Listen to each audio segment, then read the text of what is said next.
नमस्कार दोस्तों, आप सभी का स्टडी फॉर यूपीएससी पीछे से में स्वागत है। आज तारीख है 16 सितंबर 2024 ईस्वी और आज का न्यूज़पेपर आर्टिकल डिस्कशन का ये वीडियो होगा। 16 सितंबर है आज और 17 नवंबर को आपका एग्ज़ाम है। तो 60 दिन ही बचा हुआ है क्योंकि 17 को तो आप पढ़ेंगे नहीं, है ना, और बीच में फेस्टिव सीज़न भी है थोड़ा सा, तो इसलिए थोड़ा सा डिस्टर्बेंस भी होगा। तो 50-55 दिन आपके पास में है जिसमें अच्छे से पढ़ाई कीजिएगा, जितना हो सके अपना 100% दीजिए। नोटिफिकेशन भी इस सप्ताह में आ जाए, ज़्यादा चांस है कि 16 से लेकर और 18-19 के बीच में आ जाए। तो आने दीजिए नोटिफिकेशन, उसके पश्चात तो आपको पढ़ना ही है, लेकिन अभी भी तो पढ़ ही रहे होंगे आई थिंक। देखिए आज का हेडलाइन क्या है और उसके पश्चात से हम लोग डिस्कस करेंगे कि भाई हेडलाइन का क्या महत्व है। और दिल्ली के लिए विधानसभा के लिए एक संशोधन विधेयक भी पारित किया गया था, तो उस अधिनियम को भी देखेंगे, संशोधन अधिनियम को, उसमें क्या क्या चेंजेज किए गए वो देखेंगे। क्योंकि दिल्ली जो है विधानसभा वो चर्चा में है। कल केजरीवाल जी ने बोला कि मैं 17 सितंबर को अपना इस्तीफ़ा दे दूंगा। 17 सितंबर उन्होंने इसलिए चुना क्योंकि मोदी जी का बर्थडे है इस दिन। तो मोदी जी के बर्थडे के उपलक्ष्य से कई सारे कार्यक्रम होते हैं देश में, तो अपना इस्तीफ़ा देंगे तो न्यूज़ में उनका थोड़ा सा वेटेज बढ़ जाएगा। जो भी कारण है आप समझिए इस चीज़ को। वो जेल से रिहा हुए बेल पर, उनके ऊपर में ईडी ने पीएमएलए का एक्ट लगाया हुआ है, जिसमें बेल बहुत मुश्किल होता है, बहुत ही ज़्यादा कठिन होता है बेल। इसमें उनको बेल मिल गया है और वो बाहर आए हैं। उसके पश्चात उन्होंने बोला है कि मैं अपना इस्तीफ़ा 2 दिनों में सौंप दूंगा। उसके पश्चात दिल्ली में किसी और मुख्यमंत्री को चुना जाएगा और उन्होंने बोला है कि अर्ली इलेक्शन होना चाहिए।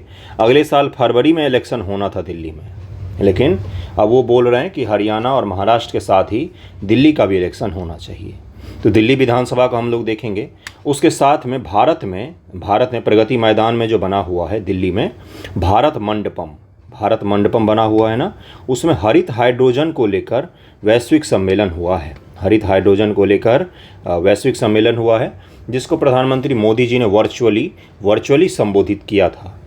इस बैठक के बारे में भी देखेंगे कि क्या बैठक था, किस प्रकार से हुआ है, क्या इसका क्रक्स रहा, निकला क्या इससे, सार क्या निकला है, और उसके पश्चात इसी तरह के कुछ और न्यूज़ भी हम लोग करेंगे। ऑपरेशन सद्भाव कल मैंने शेयर कर दिया था। ऑपरेशन सद्भाव, क्या नाम है इसका? सद्भाव नाम है। सद्भावना मैंने लिख दिया था शुरुआत में, लेकिन बाद में मैंने उसको सही कर दिया था। सद्भाव नाम है इसका, ऑपरेशन सद्भाव नाम है। और ये लॉन्च किया गया भारत की सरकार के द्वारा। साइक्लोन याजी, क्या नाम है इसका? तो साइक्लोन याजी नाम है, जो एशिया का इस वर्ष का अब तक का सबसे खतरनाक साइक्लोन था। पूरे एशिया महाद्वीप की मैं बात कर रहा हूँ। इसको सुपर साइक्लोन माना गया है। इसने कितने सारे देशों को प्रभावित किया, तो ध्यान से ज़रा सुनिएगा। चीन को प्रभावित किया है, वियतनाम है, चीन वियतनाम हो गया, म्यांमार हो गया, और भी जो दक्षिण पूर्व एशिया के कुछ देश हैं उनके इलाकों में प्रभावित हुआ है। तो भारत सरकार ने इसके बाद रिलीफ का जो अपना पेशकश दिया है और इन सभी देशों में रिलीफ के लिए सामान वगैरह भी भेजा है। ऑपरेशन सद्भाव के तहत में भेजा है। इस चीज़ को भी हम लोग थोड़ा सा देखेंगे। ओके, तो चलिए एक एक करके शुरू करते हैं। सबसे पहले हरित हाइड्रोजन पर जो सम्मेलन हुआ है प्रगति मैदान में, ज़रा उसको देखते हैं, फिर हम लोग आगे बढ़ेंगे। एक छोटा सा इन्फॉर्मेशन और है आप लोगों के लिए कि 71 बीपीएससी को लेकर 20 सितंबर से अपना नया ग्रुप शुरू हो रहा है। कई सारे बच्चे ऐड हो चुके हैं, जिसमें 6th के एनसीईआरटी ज्योग्राफी से हम लोग आंसर राइटिंग शुरू करेंगे, बिल्कुल बेसिक से। अगर आपने जीवन में कभी नहीं लिखा होगा तो भी आप लिखना सीख जाएंगे, इतना तो मैं प्रॉमिस कर ही सकता हूं। तो आप अगर अभी तक नहीं लिख रहे हैं 71 बीपीएससी को लेकर, तो आप जुड़ सकते हैं। व्हाट्सएप नंबर यहाँ पर दिया हुआ है, डिस्क्रिप्शन में टेलीग्राम नंबर भी दिया हुआ रहता है। आप वहाँ पर मैसेज करेंगे तो मैं आपको ऐड कर दूँगा। 71 बीपीएससी के लिए है, 70 बीपीएससी के लिए पीटी के बाद हम लोग ग्रुप शुरू करेंगे। तो जो 70 के लिए तो अभी आप पीटी पर फोकस कीजिए। 71 अगर आपको देना है तो कम से कम 8 से 9 महीनों का लेखन चाहिए होता है, जिसमें आपका मेंस तैयार हो जाता है और पीटी तैयार हो जाता है। तो अगर आप जुड़ेंगे तो काफ़ी बेनिफिट होगा आपके लिए। 299 पर मंथ का है, 550 है 2 मंथ के लिए। और यूट्यूब से भी 299 में आप ज्वाइन कर सकते हैं। यूट्यूब ज्वाइन बटन से ज्वाइन करके मुझे मैसेज करेंगे तो मैं आपको ऐड कर दूँगा। ओके, चलिए देखिए आर्टिकल क्या है आज। हरित हाइड्रोजन पर अंतर्राष्ट्रीय सहयोग का सम्मेलन हुआ था। हाल ही में प्रधानमंत्री जी ने भारत मंडपम, कहाँ है ये? प्रगति मैदान में, दिल्ली में प्रगति मैदान है जगह, वहीं पर है ये प्रगति मैदान में भारत मंडपम बनाया गया था। G20 के लिए आपको याद है भारत मंडपम बनाया गया था। तो वो इस प्रकार से बनाया गया कि G20 बैठक के बाद वो परमानेंट एक इंफ्रास्ट्रक्चर बनाया गया था, जिसमें क्या है कि G20 के बाद देश में बड़े से बड़े सम्मेलन को उसमें आयोजित किया जा सके, और इस तरह का अपने पास कुछ ना कुछ होना चाहिए था जहाँ पर इस प्रकार के सम्मेलन हो जाएँ। तो G20 के बाद अब वहाँ पर कई सारे सम्मेलन आयोजित होते हैं, तो उसी के दौरान हरित हाइड्रोजन पर अंतर्राष्ट्रीय सम्मेलन इसीलिए काफ़ी महत्वपूर्ण है। हरित हाइड्रोजन पर अंतर्राष्ट्रीय सम्मेलन आयोजित करवाया गया है। प्रधानमंत्री जी हरित हाइड्रोजन उत्पादन को बढ़ाया जाएगा। भारत में हरित हाइड्रोजन किसको कहा जाता है? हाइड्रोजन बनाया जाता है इलेक्ट्रोलाइसिस विधि के द्वारा। कौन सी विधि बंधुओं? तो इलेक्ट्रोलाइसिस विधि के द्वारा। इस विधि के लिए हमें बिजली की आवश्यकता होती है। किसकी आवश्यकता होती है? बिजली की, इलेक्ट्रिसिटी की आवश्यकता होती है। तो ये जो इलेक्ट्रिसिटी ला रहे हैं ये भी ग्रीन एनर्जी सोर्स से ही आना चाहिए। ऐसा नहीं होना चाहिए कि कोयला जलाकर आप इलेक्ट्रिसिटी लाए और उससे इलेक्ट्रोलाइट करके आपने हाइड्रोजन बनाया, तो वो ग्रीन नहीं हुआ। कंप्लीट साइकिल जो है वो ग्रीन होना चाहिए।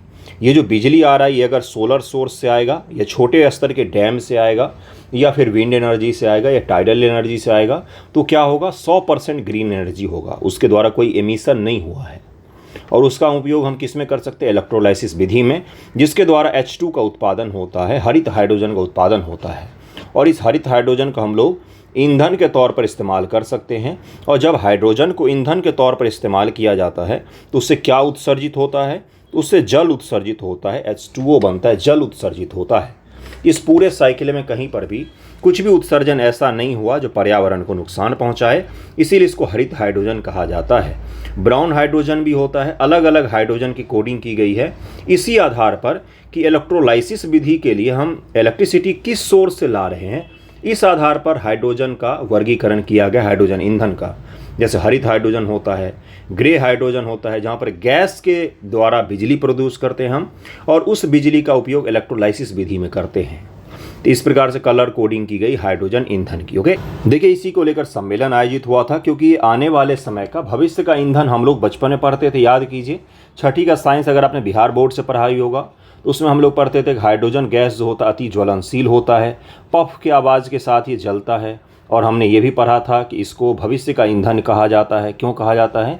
क्योंकि अभी हमारे पास तकनीक उपलब्ध नहीं है, इसलिए भविष्य में जब तकनीक उपलब्ध होगा तो हाइड्रोजन को उपयोग किया जा सकेगा। ये तो बचपन में पढ़ा होगा आपने, भविष्य का ईंधन हाइड्रोजन को कहा जाता है। वो भविष्य अभी ही है, वो भविष्य आ गया है, और इसी दौरान हाइड्रोजन का ईंधन के रूप में उपयोग हो रहा है, दुनिया में शुरू हो चुका है। आपने पढ़ा होगा कि हाइड्रोजन आधारित पहली ट्रेन जो है वो जर्मनी में चलाई गई थी, हाइड्रोजन ईंधन आधारित, जिससे उत्सर्जन क्या होता था? तो H2O, पानी गिरता रहता था उससे।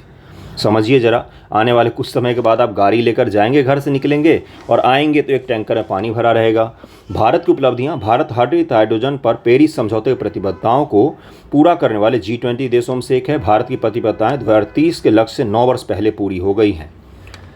पेरिस सम्मेलन में जो हरित हाइड्रोजन को लेकर प्रॉमिस किया गया था वो भारत ने 9 वर्ष पहले 2021 में 22 में पूरा कर लिया है। हमने भारत ने 2030 तक गैर जीवाश्म ऊर्जा ईंधन को 500 गीगावाट बढ़ाने, कुल अनुमानित कार्बन उत्सर्जन को 1 बिलियन टन तक कम करने का संकल्प लिया है। हमने ये प्रॉमिस किया हुआ, हमने लक्ष्य रखा हुआ है। आप ये से लक्ष्य रखते हैं ना कि 70 BPSC PET किसी भी हालत में निकाल लेना है, उसके पश्चात मेंस देना है, एक प्लानिंग तो करके ही चलते होंगे, है ना। तो उसी प्रकार से ये भी प्लानिंग किया हुआ है कि भाई हमें 2030 तक क्या करना है।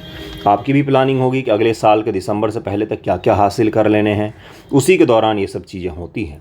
पिछले दशक में भारत में स्थापित गैर जीवाश्म ईंधन क्षमता में लगभग 300% की वृद्धि हुई है।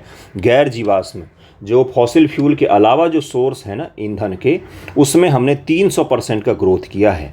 अब इसमें सोलर भी हो सकता है, इसमें विंड भी हो सकता है, इसमें सारे ही आ सकते हैं। ओके, हरित हाइड्रोजन का उभरता महत्व क्या है? हरित हाइड्रोजन वैश्विक ऊर्जा परिदृश्य में एक प्रमुख घटक के रूप में पहचाना जाता है, जिसमें रिफाइनरी, उर्वरक, इस्पात, भारी भरकम परिवहन जैसे विद्युतीकरण कठिन क्षेत्रों को कार्बन मुक्त करने की क्षमता है। देखिए, दरअसल में जो सबसे बड़े क्षेत्र हैं हम पहले उनको टारगेट कर रहे हैं जहाँ से उत्सर्जन ज़्यादा होता है। जैसे रिफाइनरी से उत्सर्जन बहुत ज़्यादा होता है, उर्वरक से, स्टील उत्पादन, स्टील जहाँ पर बनाया जाता है वहाँ पर कोयले का हद से ज़्यादा उपयोग होता है। है ना, क्योंकि हमें गलाने के लिए चाहिए कोयला, हीट देने के लिए। और भारी भरकम परिवहन जो होते हैं, जैसे रेल हो गया, पब्लिक ट्रांसपोर्ट हो गया। उसके अलावा और कौन सी जगह हो सकते हैं, तो जो बड़े बड़े बिजली से उत्पादन के लिए बनाए गए हैं थर्मल पावर स्टेशन, वो भी सल्फर और किसका, तो नाइट्रोजन का स्रोत होते हैं। जैसे रिफाइनरी जो है वो सल्फर और नाइट्रोजन का स्रोत होते हैं, नाइट्रोजन के उत्सर्जन का, तो उसके कारण से प्रदूषण फैलता है। जैसे मैंने आपको समझाया था कि मथुरा रिफाइनरी के कारण ताजमहल का रंग पीला हो गया। मथुरा और आगरा में कम ही दूरी है, तो मथुरा रिफाइनरी के कारण से ताजमहल का रंग पीला पड़ गया था, ये हमें पता चला था, है ना। तो ये क्या मैं बता रहा हूँ आपको, सबसे पहले उन क्षेत्रों को टारगेट किया जा रहा है हाइड्रोजन ईंधन के द्वारा जो सबसे ज़्यादा पॉल्यूशन फैलाते हैं। अनुसंधान में निवेश, रिसर्च में सम्मेलन में अत्याधुनिक अनुसंधान, विकास में निवेश, उद्योग शिक्षा जगत के बीच साझेदारी, ग्रीन हाइड्रोजन के स्टार्टअप, उद्यमियों को प्रोत्साहन देने का आह्वान किया गया है। अब क्या क्या होगा सम्मेलन में, पहले बोला जाएगा कि भाई R&D पर पैसा खर्चा करो, R&D का मतलब रिसर्च और डेवलपमेंट। दूसरा क्या होगा भाई, तो स्टार्टअप, कोई कंपनी अगर बना रहे तो उनको जरा प्रोत्साहन दो। तीसरा क्या होगा, एकेडमिक क्षेत्र में, जैसे आप और हम पढ़ रहे हैं इसके बारे में, एकेडमिक क्षेत्र में जब इस पर बहस हो गई तो नए आइडियाज़, नई चीज़ें निकल कर आती हैं, लोगों को पता चलता है कि इस नाम की कोई चिड़िया है जो आजकल मार्केट में आई हुई चर्चा में है ना। प्रधानमंत्री ने क्षेत्र के विशेषज्ञ वैज्ञानिक समुदायों में से हरित हाइड्रोजन अपनाने को अग्रणी भूमिका निभाने का आग्रह किया है। G20 शिखर सम्मेलन का अंत्यदृष्टि, प्रधानमंत्री नई दिल्ली G20 भागीदार घोषणा पत्र को रेखांकित किया, जिसमें हाइड्रोजन पर 5 उच्च स्तरीय शैक्षणिक सिद्धांतों को अपनाया गया जो एकीकृत रोड मैप के निर्माण में सहायता कर रहे हैं। G20 के दौरान भी हाइड्रोजन को लेकर 5 नए गाइडलाइंस को अपनाए गए थे। महत्वपूर्ण प्रश्न, प्रधानमंत्री ने इलेक्ट्रोलाइजर जो होता है उसकी दक्षता में सुधार करने, उत्पादन के लिए समुद्री जल और नगर पालिका अपशिष्ट का उपयोग करने और सार्वजनिक परिवहन, शिपिंग और जलमार्ग में हरित हाइड्रोजन की भूमिका का पता लगाने के पद्धतियों के विषय में भी पूछा। उन्होंने पूछा कि हम हाइड्रोजन उत्पादन के लिए समुद्र के जल का उपयोग कर सकते हैं क्या, ये अपशिष्ट जो जल निकलता है हमारे और आपके घरों से, क्या हम उसका उपयोग कर सकते हैं क्या। क्योंकि हो क्या रहा है, देखिए, अगर हम हाइड्रोजन उत्पादन के लिए पीने वाले पानी का उपयोग करने लग जाएंगे तो हम क्या कर रहे हैं, हम पीने वाला पानी वैसे ही कम उपलब्ध है और उसका उपयोग हम गाड़ी चलाने के लिए करने लग जाएंगे। ये कहीं से भी सही है। जैसे आजकल नितिन गडकरी जी का बहुत ज़्यादा आलोचना हो रहा है, क्यों, तो क्योंकि वो इथेनॉल इतना ज़्यादा कर रहे हैं। आप मुझे बताइए, लोगों का भोजन पहले ज़रूरी है या पहले इथेनॉल ज़रूरी है? क्योंकि इथेनॉल का निर्माण कहाँ से होगा भाई, तो मक्के से होगा और भिन्न भिन्न जो खाद्य उत्पाद हैं, शुगर केन है, उनसे होगा। तो लोग फिर खाएंगे क्या? इथेनॉल मिक्सिंग वाकई ज़रूरी है, ठीक है ज़रूरी है, लेकिन पहले भोजन भी तो ज़रूरी है। उसी प्रकार के बहुत ही वाजिब और शानदार से सवाल प्रधानमंत्री जी ने पूछा कि क्या हम नगर पालिका के जो अपशिष्ट है या समुद्र का जो जल इतना पड़ा हुआ है उसका उपयोग हम नहीं कर सकते हैं हाइड्रोजन उत्पादन के लिए? इलेक्ट्रोलाइजर में हम क्यों नहीं सुधार कर सकते हैं इस तरह का, जिससे ड्रिंकिंग वाटर का उपयोग ना करना पड़े हमें, है ना। तो जिससे क्या होगा भाई, H2O में से ही तो H2 को निकालते हैं हम लोग, जिससे क्या होगा कि भाई ड्रिंकिंग वाटर की कल को समस्या हो जाए हाइड्रोजन ईंधन के कारण। तो इसलिए नहीं होना चाहिए। ध्यान दीजिएगा इस कॉन्सेप्ट पर, इसका उपयोग कीजिएगा अपने उत्तर लेखन में, आपका उत्तर लेखन थोड़ा अच्छा हो जाएगा। जरा देखिए क्या है, भारत ने नवंबर 2024 में आयोजित होने वाली भारत यूरोपीय हाइड्रोजन सप्ताह कब आयोजित होगा? नवंबर 2024 में। अब ये सवाल पूछा जा सकता है।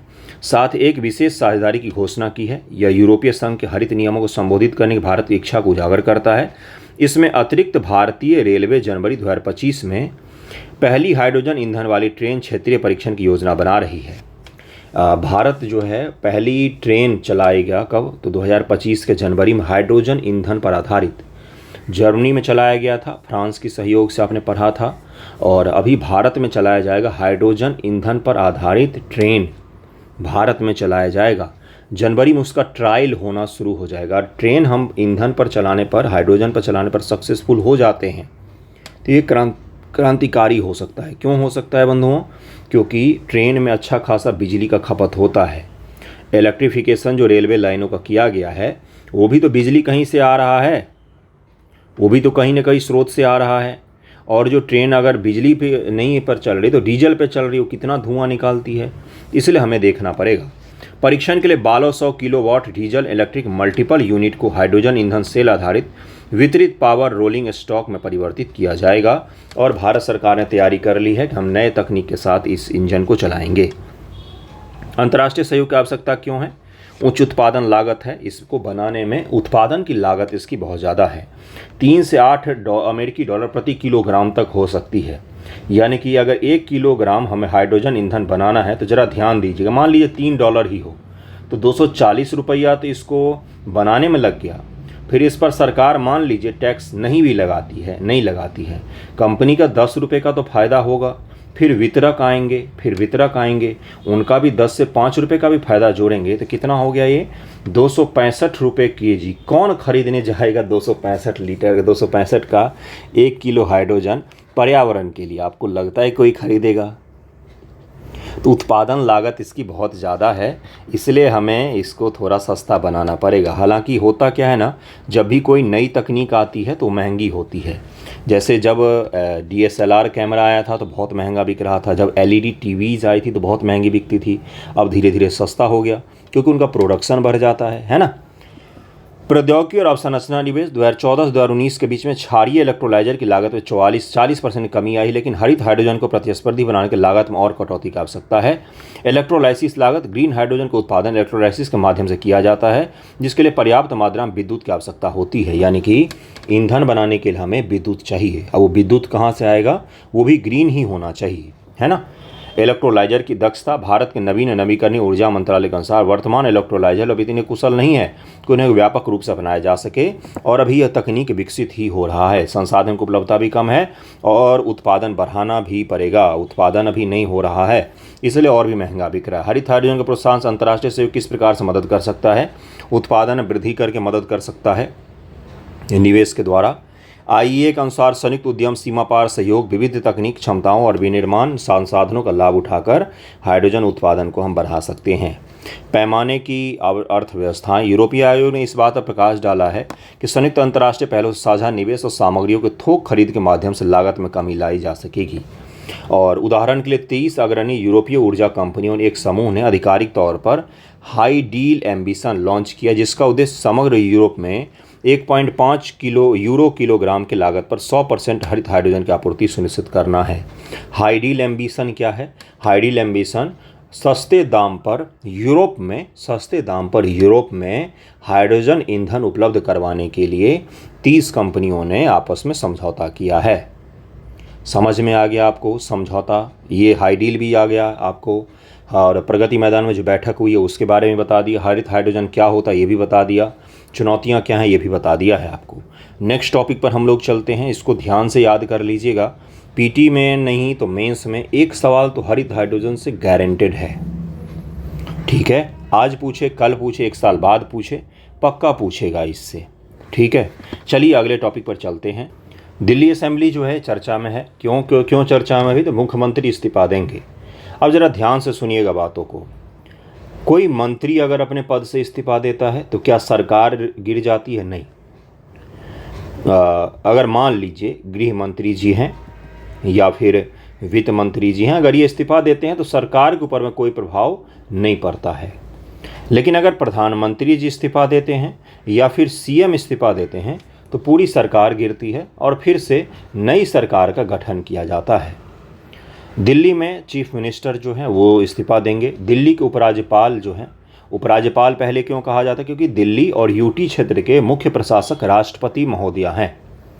राष्ट्रपति जी ने एक अधिकारी नियुक्त किया हुआ है दिल्ली के लिए, जिसको दिल्ली का उपराज्यपाल कहा जाता है।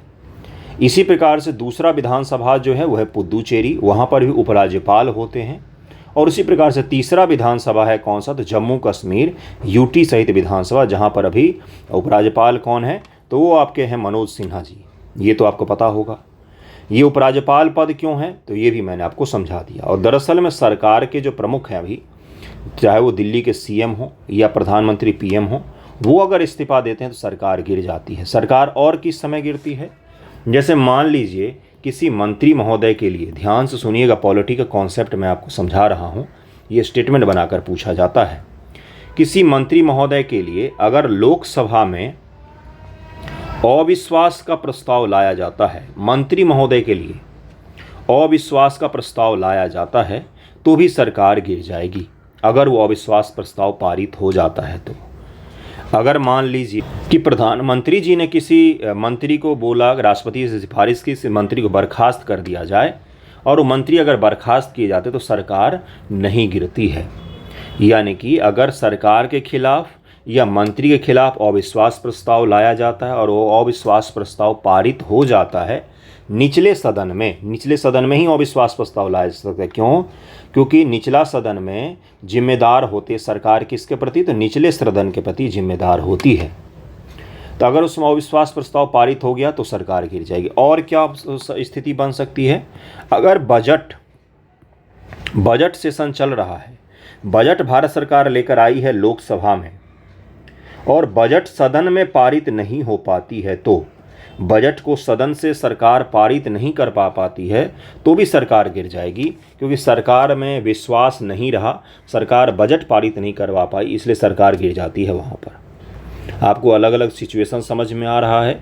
ये सिचुएशंस आपसे पूछे जा सकते हैं बंधुओं, स्टेटमेंट बनाकर पूछे जा सकते हैं कि कौन कौन सी परिस्थिति होती है जिसमें सरकार गिर सकती है। क्या किसी मंत्री के इस्तीफा देने से सरकार पर कोई प्रभाव पड़ता है? कोई प्रभाव नहीं पड़ता है, ये ध्यान में रहेगा आपको।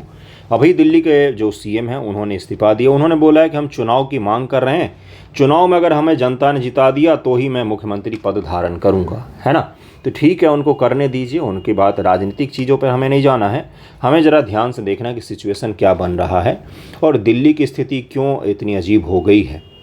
संसद ने राष्ट्रीय राजधानी क्षेत्र दिल्ली सरकार संशोधन विधेयक 2023 पारित किया। मामला यहां से बिगड़ना शुरू हो गया था। दिल्ली में चूंकि शासन को लेकर सरकार में खींचातानी चल रही है। दिल्ली में जब भी एक पार्टी की सरकार रही है जिसके केंद्र में उसकी दिल्ली में, तो सरकार अच्छे तरीके से चली है। जैसे इससे पहले आपने सुना होगा कि कांग्रेस की सरकार जब थी देश भर में, उसमें दिल्ली में भी कांग्रेस की सरकार थी और उसके दौरान बिल्कुल सही तरीके से सरकार चली थी।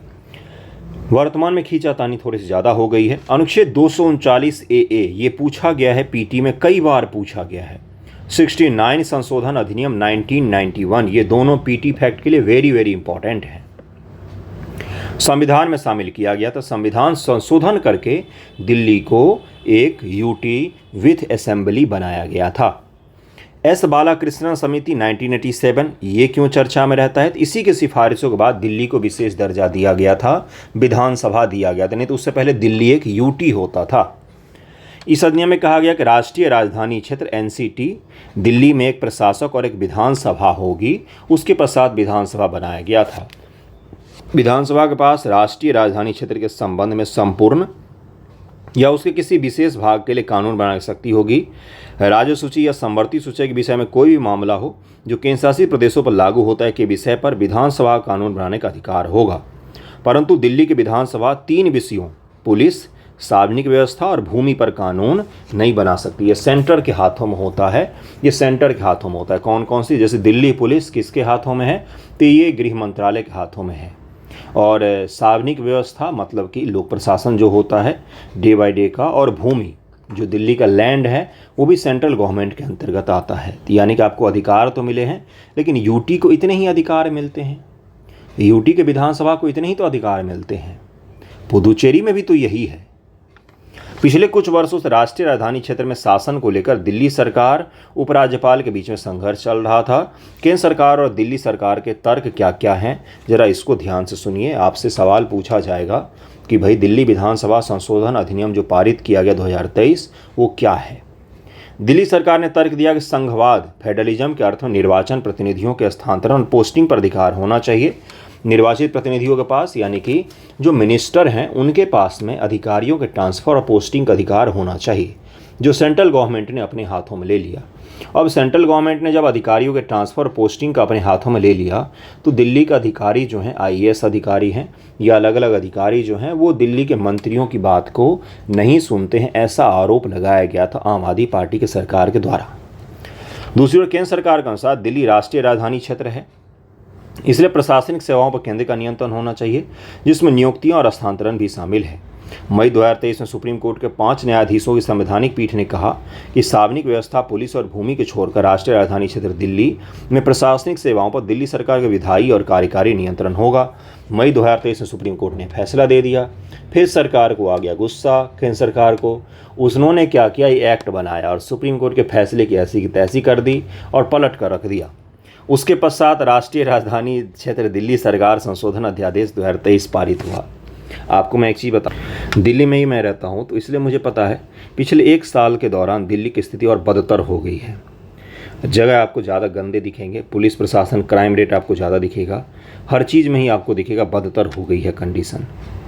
सड़क तो निकलने लायक नहीं रहे। अच्छे से अच्छे कॉलोनी की मैं बात कर रहा हूँ, और ये कोई एक दिन में नहीं बना है, ये इसी खींचातानी के बदौलत बन गया है। दिल्ली सरकार के पक्ष में सुप्रीम कोर्ट के फैसले के तुरंत बाद प्रशासनिक सेवाओं पर नियंत्रण के लिए राष्ट्रपति ने एक अध्यादेश प्रख्यापित कर दिया। पहले राष्ट्रपति जी के द्वारा अध्यादेश लाया गया। आर्टिकल कौन सा बंद हो, तो आर्टिकल 123। 124 से सुप्रीम कोर्ट शुरू होता है और 123 पर आके संसद खत्म हो जाता है। संसद जो चैप्टर आप पढ़ेंगे तो आर्टिकल 123 तक संसद है, उसके पश्चात सुप्रीम कोर्ट शुरू हो जाता है। सुप्रीम कोर्ट खत्म होते ही 148 में कैग आ जाते हैं। ठीक है, तो ये ध्यान रखिएगा।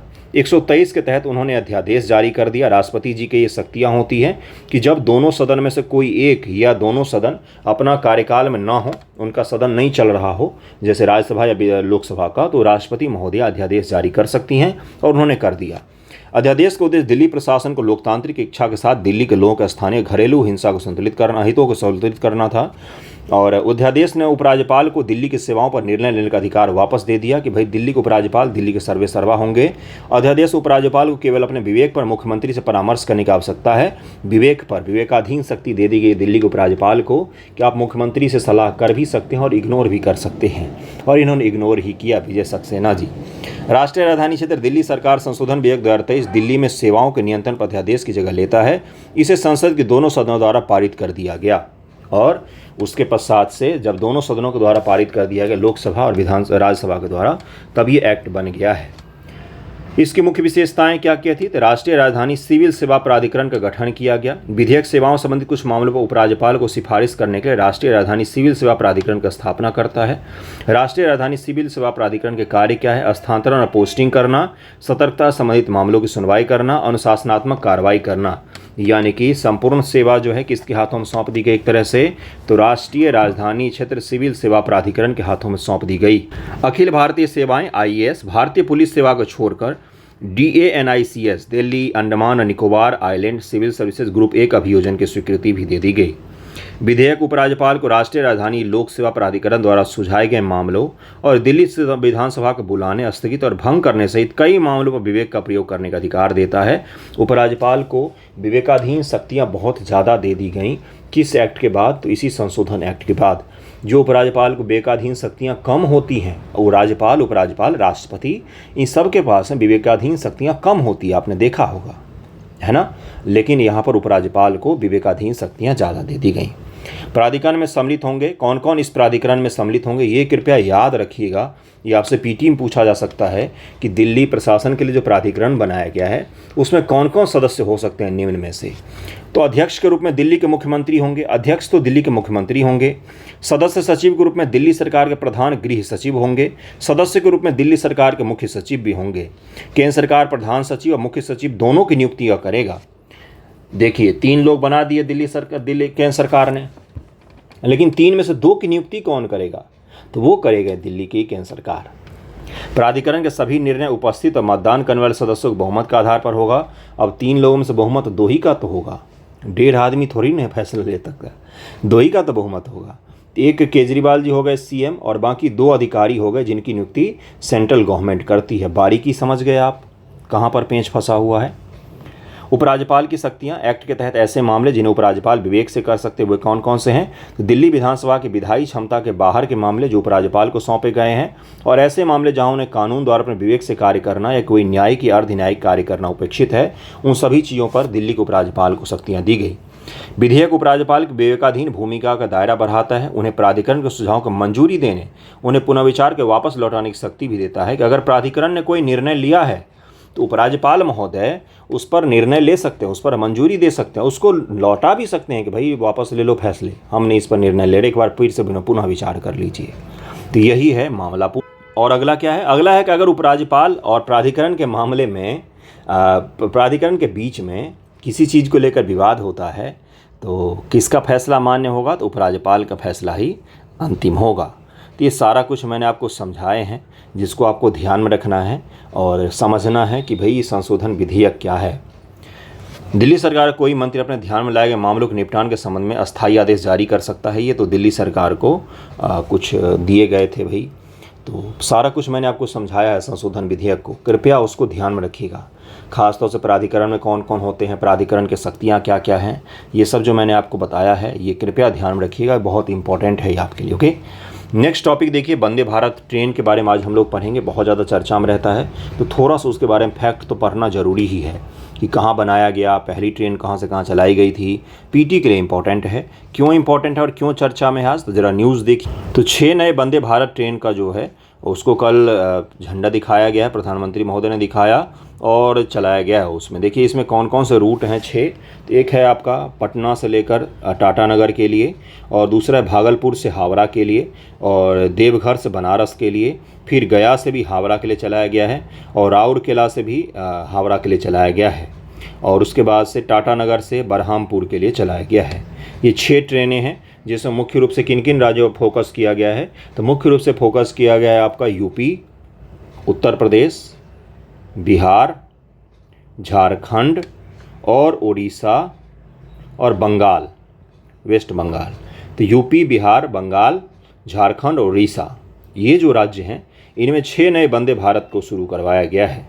अब इसके बारे में आपसे रूट के बारे में तो नहीं पूछेगा आपसे, क्योंकि वंदे भारत ट्रेन बहुत सारी चल रही देश में। तब आप रटने बैठ गए कि कहाँ से कहाँ के लिए चल रही है, तो ये नितांत मूर्खता होगा, ऐसा कभी मत कीजिएगा। अभी जो लॉन्च किया गया है ध्यान में रखिए कहाँ कहाँ से चले, बिहार में भी चल रही हैं, बस बात ख़त्म।